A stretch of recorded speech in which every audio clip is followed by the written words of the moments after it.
आप सभी का वेलकम है इस क्लास में और इस चैनल पर स्टडी ऑल ओवर में। हाँ, देखो, जो हमारी क्लास थी वो चल रही थी 9th and 11th first year UP board की। बट अभी ये केमिस्ट्री की क्लास है आपकी और इसमें मैंने लिख दिया ऑल एग्ज़ाम।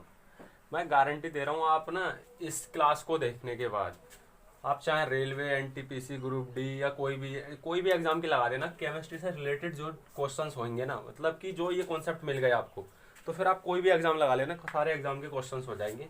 तो ठीक है, ज़्यादा फोकस करते हैं क्लास पर, ज़्यादा बातचीत नहीं करते हैं। लाइक शेयर सब्सक्राइब कर लेना। अच्छा, एक चीज़ सोचो, आपकी सब लोग पढ़ाते हैं, साइंस पढ़ते हैं, देखो सभी लोग पढ़ते हैं साइंस और सब लोग पढ़ भी लेते हैं कॉन्सेप्ट वगैरह। लेकिन होता क्या है, इसमें कुछ क्वेश्चंस ऐसे होने चाहिए, ऐसे होते हैं जो एक दूसरे से रिलेट करते हैं। जैसे मैं बहुत सारे एग्जाम्पल लूँ कि मतलब घड़े में पानी ठंडा हो जाता है, उसका कारण क्या होता है। जैसे अगर आप चीनी को आप पानी में डाल दो तो वो थोड़ा कम घुलती है, बट अगर उसको आप चलाने लगो एकदम से, मतलब उसकी उसको उसको उसकी उसकी ऊर्जा तेज कर दो, काइनेटिक एनर्जी, तो वो क्या होता है कि वो जल्दी से घुल जाती है। ये कुछ कारण होते हैं जो एक दूसरे से रिलेट करते हैं, एक दूसरे से कनेक्ट होते हैं।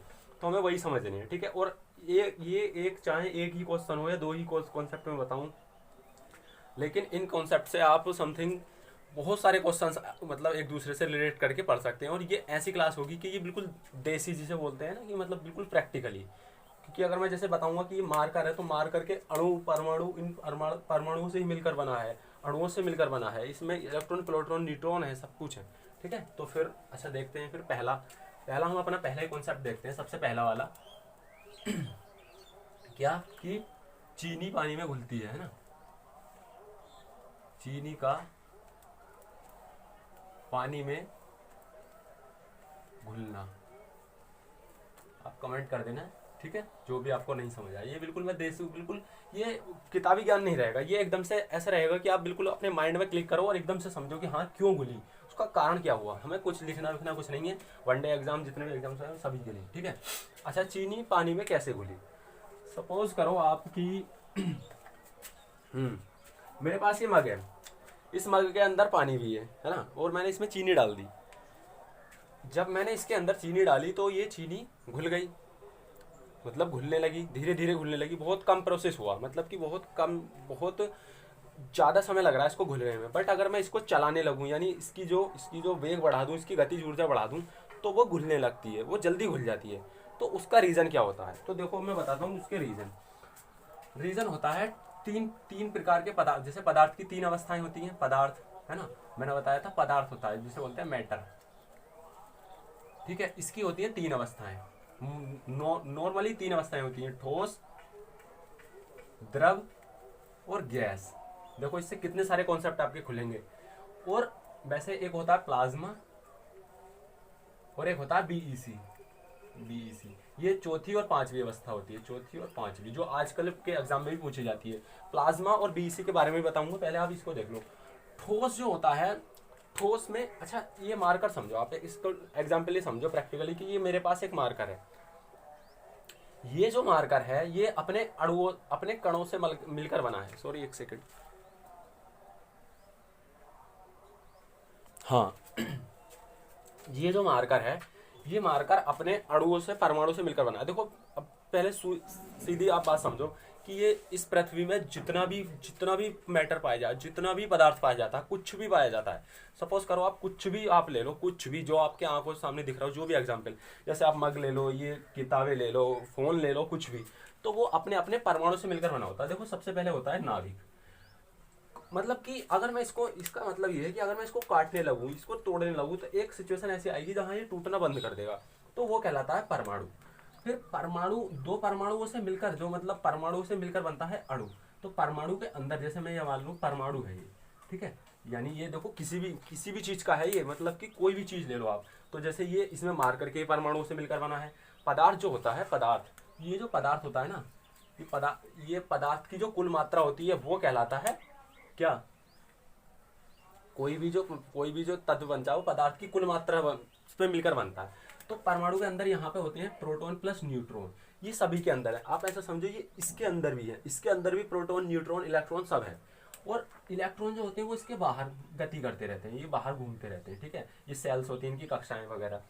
तो जब ये परमाणु, अच्छा अब ये जो अपने ठोस कणों से मिलकर बना है, तो इसके अंदर जिस परमाणु से परमाणु के अंदर अब ये बल होते हैं बहुत सारे, अंतराण्विक बल होता है ना, नाभिक के बल, ये सब चीजें होती हैं ना।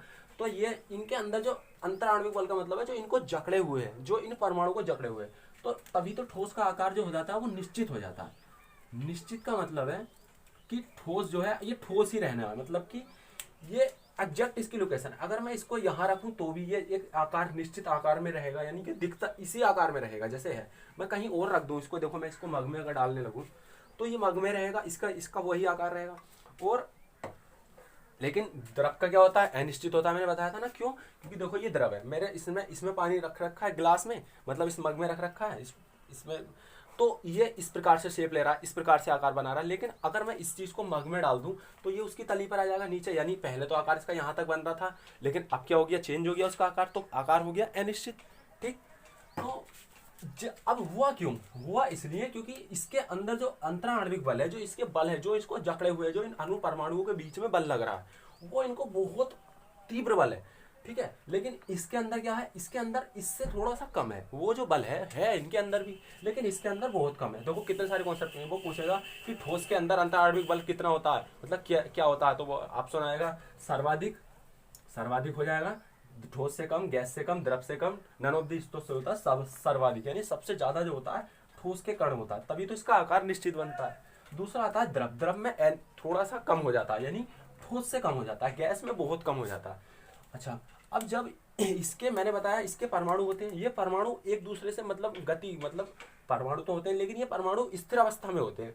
लेकिन हमने जैसे ही इसको देखो ठोस में, अब मैं इसको कुछ भी इसके ऊपर अगर मैं चम्मच लगा के चलाने लगूं तो कुछ थोड़े ना फर्क पड़ेगा, ये तो ठोस है, इसका आकार निश्चित है, इसके अंदर तो इतना स्पेस है ही नहीं, इसके अंदर इतनी जगह ही नहीं है, यानी अंतराण्विक बल के अंदर जो इसमें जगह है वो जगह है ही नहीं इनके अंदर, ठोस के अंदर, तभी तो ये आकार निश्चित होता है, तभी तो इनका घनत्व सर्वाधिक होता है। देखो घनत्व भी आ जाएगा यहाँ से, घनत्व यानी इनका घनत्व क्या हो गया, सर्वाधिक हो गया, सबसे अधिक घनत्व। घनत्व का मतलब है घनापन, इसका कितना, इसके अणुओं परमाणुओं के बीच में जो घनापन है वो कितना है, तो वो सर्वाधिक है ठोस के अंदर। द्रव के अंदर जो होता है इससे थोड़ा सा कम हो जाता है, तो द्रव के अंदर कम हो जाता है, तभी तो आप देखते हो कि पानी में मैंने चीनी डाली और उसको जैसे ही मैं उसको चलाने लगा तो उसमें गतिज ऊर्जा आ गई, यानी गति, उसके जो कण थे वो कण तो थे ही सभी, मैंने बताया कि परमाणु कण, ये कणों से मिलकर बना, परमाणु अणुओं के कणों से, तो ये कण जो थे, इन कणों में जैसे मैं इसको चलाने लगा, पानी में डाल के इसको चलाने लगा, तो वो धीरे धीरे गतिज ऊर्जा उसकी बढ़ने लगी, धीरे धीरे जैसी बढ़ेगी, जब वो गतिज ऊर्जा बढ़ेगी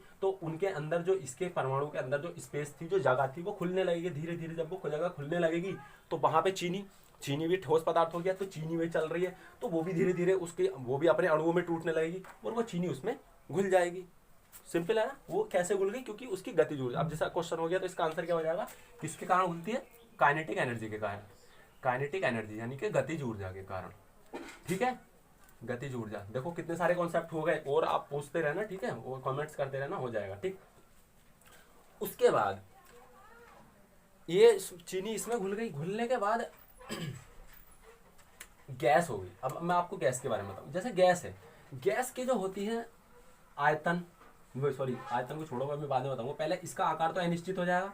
आकार मैंने बताया जो इसकी आकृति है, मैं इस गैस को इस बोतल में रख दूं तो वो उसका आकार ले लेगी, यानी उसमें दिखेगी, उसमें ही समा जाएगी। किसी और चीज में रखूं तो उसमें, यानी बहुत कम उसका बिल्कुल भी, उसकी जो गतिज ऊर्जा होती है। हाँ, इसकी गतिज ऊर्जा क्या होगी, अब वो क्वेश्चन आ जाएगी, ठोस की गतिज ऊर्जा क्या होती है, तो क्या हो जाएगी, न्यूनतम, क्योंकि इसमें गतिज ऊर्जा है ही नहीं। अरे होगी कहाँ से गतिज ऊर्जा, गतिज ऊर्जा जब होगी ना, जब उसके कणों के बीच जगह हो, जब वो गति करेंगे, तो अगर जगह होगी तभी तो वो गति करने के लिए उन्हें स्पेस मिलेगा। इसमें इतना स्पेस है ही नहीं, इतनी जगह ही नहीं है कि वो गतिज ऊर्जा कर सकें। लेकिन द्रव में गतिज ऊर्जा थोड़ी होती है, यानी ठोस से अधिक होती है, और गैस में गतिज ऊर्जा क्या होती है, सर्वाधिक होती है। तभी तो देखते हो कि गैस के अणु, कहते हैं ना गैस के अणु इधर घूम रहे हैं, तभी तो वो गैस मतलब अलग अलग रहती है, बिल्कुल बिखरी रहती है। ठीक है, और आकार इसका भी अनिश्चित हो गया। अब बात करते हैं प्लाज्मा की। प्लाज्मा क्या होता है, बीईसी क्या होता है। देखो प्लाज्मा जो होता है, आप एक रॉड जलती हुई देखते हो, जैसे आप एक बल्ब टंग रहा है एलईडी वाला, या कोई भी आप बल्ब ले लीजिए, तो प्लाज्मा उसकी वो अवस्था होती है जिस पर कोई पदार्थ द्रवित होकर, मतलब कि कोई भी पदार्थ द्रवित होकर वो अपनी आकार में जलना स्टार्ट कर देता है, मतलब कि वो अपने उस अणुओं में टूटकर उसमें जलने का मतलब जैसे कि मतलब चमकने का प्रयास करता है। यानी उसकी कणों, वो जो कण होते हैं उसके इतने ज़्यादा क्रियाशील हो जाते हैं कि वो एक चमक का आकार ले लेते हैं, वो कहलाती है प्लाज्मा। जैसे मैं इसके एग्जाम्पल दे रहा हूँ, जैसे आप CFL देखते हो, CFL LED लाइट्स देखते हो, इसकी जो ये जो चमकते हैं ये इसका एग्जाम्पल, एग्जैक्ट एग्जाम्पल यही है, यानी प्लाज्मा के कारण। ठीक है, यानी अब ये खोजे गए हैं बाद में कि पृथ्वी पर जो जितना भी पदार्थ मिल रहा है ना, पहले हमने देखा कि ठोस, द्रव और गैस 3 प्रकार से मिलता था, लेकिन जैसे जैसे कॉम्पिटिशन लेवल बढ़ा तो धीरे धीरे ये 2 चीज़ें खोज भी ये कॉम्पिटिशन एग्जाम में आने लगी। तो वो कहता है कि प्लाज्मा, तो प्लाज्मा आप समझ गए। ठीक है, ये इसके एक आकर यानी कि एक ये सिचुएशन भी स्थित है इस पूरे ब्रह्मांड में। एक होता है BEC, देखो इसकी थोड़ी कहानी सुन लो। BEC जो होता है ये होता है बोस आइंस्टीन कंडेंस। ठीक है, बोस आइंस्टीन कंडेंस, पहले इसका नाम समझ लो। देखो BEC, Bose Einstein condense. Bose का मतलब आप बोस से समझते हो, ये थे JC बोस। ठीक है, JC बोस एक साइंटिस्ट हुए हैं, JC बोस। आइंस्टीन आप जानते ही हो, E=mc² दिया इन्होंने, कितने बड़े महान वैज्ञानिक हैं, इन्हें नोबेल पुरस्कार भी मिला है E=mc² पर। ठीक है, फोटोन ऊर्जा समीकरण का, प्रकाश का फोटो ऊर्जा समीकरण। और कंडेंस का मतलब है उसको कंडेंस करना, यानी संघनित करना। तो इन दोनों ने मिलकर जो है ये इसकी इस वाली अवस्था की मतलब की खोज की थी, इस वाली पदार्थ की जो ये अवस्था है उसकी खोज की थी। तो वो कहलाता बोस आइंस्टीन कंडेंस। बोस और आइंस्टीन मतलब कि बोस जी ने तो इसका सारा डाटा इकट्ठा किया, आइंस्टीन जी ने इस पर स्टडी की, और उसके बाद फिर इन दोनों का ही मिल के नाम इसका कहलाया BEC, बोस आइंस्टीन कंडेंस। ठीक है, तो बोस आइंस्टीन कंडेंस होती है। तो ये जो होती है ये अवस्था वो होती है कि वो ये करते हैं कि कोई भी एक अणु लो, देखो वो इसको समझने का प्रयास करना। उन्होंने ये कहा कि कोई भी एक अणु ले लो, उसके टुकड़े करते रहो, टुकड़े मतलब कि जैसे परमाणु सबसे छोटा हो जाएगा, अणु उससे मतलब लेकिन स्थिर रहता है। अणु जो होता है वो, परमाणु जो होता है वो अस्थायी होता है, लेकिन स्थायी जो होता है वो अणु हो जाता है, क्योंकि परमाणु 2 परमाणु से मिलकर अणु बनता है। जैसे H2 है, जैसे अगर मैं लिखूं H, तो इसका मतलब है ये H हाइड्रोजन का, देखो अगर मैंने देखो समझो अणु परमाणु, जैसे H लिख दिया तो इसका मतलब है हाइड्रोजन का एक परमाणु। ठीक है, यानी एक परमाणु है एक, लेकिन अगर मैं इसमें H2 लिख दूं तो ये हो जाएगा हाइड्रोजन का एक अणु। यानी परमाणु से मिलकर क्या बनता है, एक अणु, और ये स्थिर होगा, जबकि ये नहीं पाया जाएगा, ये एडजस्ट नहीं करेगा, ये क्रियाशील रहेगा, किसी ना किसी से क्रिया करेगा, लेकिन ये जो होगा ये रखा हुआ मिल जाएगा, ये मतलब एग्जैक्ट मिल जाएगा, लेकिन ये नहीं मिलेगा, ये क्रियाशील रहेगा, ये किसी न किसी से एकदम से आकर्षित हो जाएगा, पॉजिटिव क्योंकि चार्ज होता है इसका। तो ये इस प्रकार से। ठीक है, आगे मैं अभी सारे जब मैं दोबारा 3-4 बार में रिवाइज करता रहूँगा ना, किसी न किसी में कहीं ना कहीं किसी ना किसी कॉन्सेप्ट में ये फिर घुस जाएंगे, कहीं ना कहीं फिर मिल जाएंगे आपको, तो आप रट जाओगे, आपसे दिमाग में टच हो जाएगी एकदम से कोई भी चीज़ की, हाँ ये क्यों हुआ। ठीक है, बोस आइंस्टीन कंडेंस। तो उन्होंने कहा कि एक इसका अणु ले लो, और उस अणु को 1/1 मतलब इसका 1,00,000 भाग कर दो, 1/1,00,000। ठीक है, इसका इतना भाग ले लो, उस मोलिक्यूल का भी 1,00,000वां भाग ले लो आप, ये स्टडी की गई है। और उसके बाद फिर उसको क्या करो, कंडेंस करो, संघनित करो, तो अब जो वो कंडीशन बनेगी वो कहलाएगी BEC। ठीक है, सिंपल आगे समझ कि वो जो अवस्था बनेगी वो कहलाएगी बोस आइंस्टीन कंडेंस। ठीक है, तो फिर वीडियो फिर ज़्यादा लंबा हो जाएगा, आप देख लेना। अब आप क्या क्या समझ गए, ये आकार समझ गए इसका, द्रव का, गैस का, और ये घनत्व तो समझ गए, घनत्व मैंने बताया था। हाँ, एक चीज़ और देख लो आप, एक विसरण होता है विसरण, वो भी थोड़ा सा छोटा सा है, मैं आप समझा दे रहा हूँ क्या होता है विसरण। विसरण के बारे में बता दे रहा हूँ मैं अभी। देखो ये क्लास ऐसी चलेगी, इसमें कुछ नहीं पढ़ाया जाएगा, बस केवल माइंड आप 2-4 मिनट देख लो और बस सारे कॉन्सेप्ट क्लियर, एक दूसरे से कनेक्ट होके। ठीक है, जैसे मैंने 3 थे ना, ठोस, द्रव, गैस, ठोस, द्रव, गैस। ठीक है, मैं इसमें बात करूंगा विसरण की।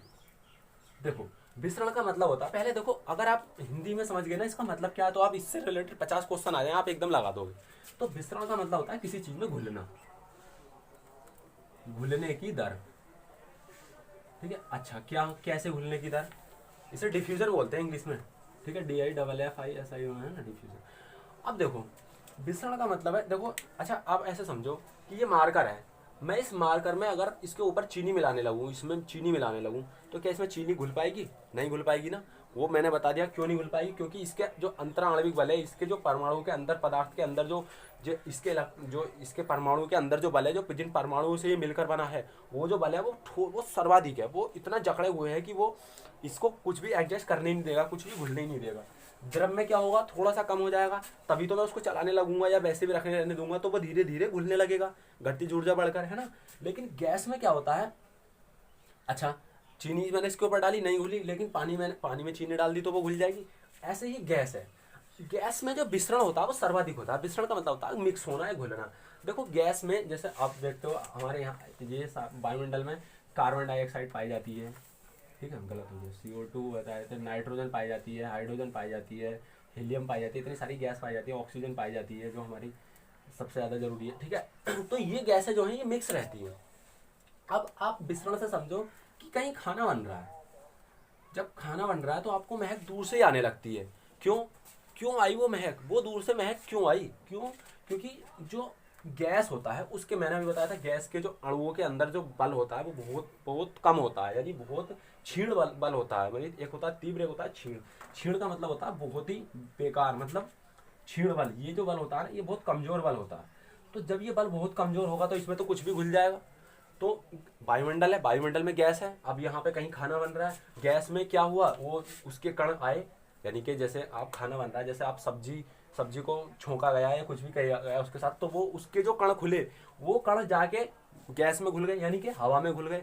हवा में घुलने के बाद वही हवा को आप भी ऑक्सीजन के थ्रू ले रहे हो या अदर चीज़ें, तो वो जब हमारी नाक तक पहुंचे, उसके कण हमारी नाक तक पहुंचे, हमें एकदम से तुरंत से एहसास हो गया कि हाँ वहाँ पर सब्जी है या वहाँ पर उसकी गंध आने लगी, ठीक है। सबसे अधिक होगी ना विसरण, कि किसी भी चीज में अगर मैं द्रव में घोलने लगूं तो देखो, अब जैसे विसरण की वो आ जाए कि विसरण को समझाइए, तो वो देखो ये होगा ठोस, ये होगा द्रव और ये होगा गैस, और वो कहने लगे विसरण, तो आप कैसे लिखोगे? तो विसरण का कौन सा साइन सबसे रहेगा? ठोस में सबसे कम, द्रव में उससे कम, सर्वाधिक। यानी सबसे ज्यादा तो विसरण हो गया वो गैस में हो गया, उसके बाद जो विसरण हो गया वो द्रव में हो गया, और सबसे कम जो हो गया वो ठोस में। यहाँ तक कि नगण्य होता है विसरण, आप खुद देख लो। तो मुझे आप, अरे इसे रटने को छोड़ो, आप मुझे बताओ इसमें क्या घोल दूं मैं, ऐसा क्या घोल दूं मैं, इसके अंदर कुछ घोल सकता हूँ? नहीं घोल सकता। हाँ वो अलग चीज़ है कि कुछ ठोस पदार्थ भी ऐसे होते हैं जिसमें घुलते रहते हैं, तो वो आगे हम बात करते रहेंगे। फिलहाल के लिए आज इतने रखते हैं। इन कॉन्सेप्ट को दोबारा से वीडियो देख लेना, 2-3 बार रिवाइज कर लोगे ना, सारे रट जाएंगे एकदम से, बिल्कुल पढ़ने की जरूरत नहीं पड़ेगी। ऐसे में आपको ये पंद वगैरह और ये मतलब हीरा, जो भी जितने भी मोस्ट टॉपिक मिलते रहेंगे ना, क्योंकि इनमें ना बंदा कंफ्यूज रहता है हमेशा, और एक दूसरे से, जैसे मान लो विसरण पूछ ले, वो घनत्व पूछ ले, घनत्व किसका होगा, आयतन क्या होता है, ये सब चीजें पूछने लगे, है ना। अंतराण्विक बल आप समझ ही गए हो, ठीक है। ठीक है, फिर मिलते हैं। लाइक शेयर सब्सक्राइब कर लेना। और अब ये केमिस्ट्री की आ गई, फिजिक्स की भी आने वाली है, 2 क्लासेस रहेंगी रोजाना पर डे, मॉर्निंग या इवनिंग हो जाए, लेकिन ये क्लासेस रोजाना रहनी है, एक सुबह में या एक शाम में, हो सकता है डबल भी हो जाए, लेकिन ये 10-15 मिनट की वीडियो रहेगी, और इसमें ऐसे ही कॉन्सेप्ट मिलेंगे आपको, हो सकता है बायो की भी स्टार्ट हो जाए, ठीक है। और बिल्कुल लाइफ रिलेटेड जितना भी मुझे जरूरत पड़ने लगी ना, मेरे पास सब कुछ, सारे इंस्ट्रूमेंट है मेरे पास, में सब कुछ क्लियर कर दूंगा इसी में, ठीक है। ठीक है, for thank you for watching.